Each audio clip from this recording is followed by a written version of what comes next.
Профессиональный видеодағы бірінші біздің түсіріп атқан видео. Олжас ұстаздың сторисынан бір видео көргем. Яғни араб тілі жайында болған видео. Бір тілді үйрену үшін оны жақсы көру керек дейді ол тілді. Енді мен барынша қалай жақсы көру керек ол тілді соған бір себебін көрсетіп көрейін. Бүгінгі бізде сабақта болған случаймен.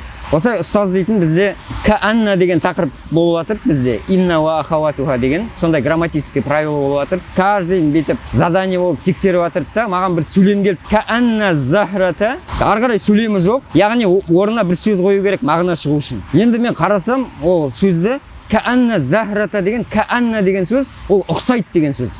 Сонда мағынасы захрата деген гүл деген. Мына гүл бір нәрсе сияқты деген. Енді ойлап тұрдым, каанна захрата умми деп айтсам, бұл гүл менің анам сияқты.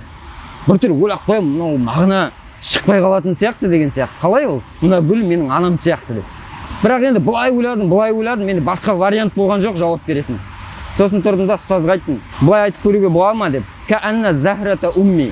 Бұл гүл менің анам сияқты деп айтуға болады ма деген. Ұстаз айтады да, я Алла дейді. Бұл дейді красноречие дейді, баляға дейді. Баляға да қолданады дейді. Бұл итбақ деп айтқан сияқты. Ертең баляға келгенде, красноречиеға келгенде араб тілін өтесіңдер дейді. Екі сөзді ауыстырып тастау. Гүлді обычно сондай әдемі нәрселерге теңейді да андай. Например, туған қызым мысалы, менің қызым ол тұрған гүл деген сияқты. Яғни гүл деген әдемілікпен теңейді. Обычно қыздармен. Мына жерде менде мағына былай шығып кетті де, ана деген ана жерде әдеміліктің белгісі болып қалады да. Уже гүл дейтін уровеньне түсіп кетеді. Анасы жоғары болып кетеді. Ол араб тілінде, оның балағада сөйтіп сөзді ауыстыру. Естігенде ол араб тіліне махаббатты күшейтеді де.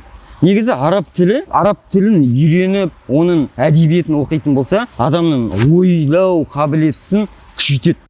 Осы видеоны қарап жатсам, ішінде бір тонкий моментті қосуды ұмытып кеттім. Мысалы, гүл деген ол әдеміліктің объекті. Яғни бір нәрсені әдемі етіп көрсету үшін оны гүлге теңейді. Бірақ әдетте адамды, ананы бір әдемілікке теңемейді ғой сөзде.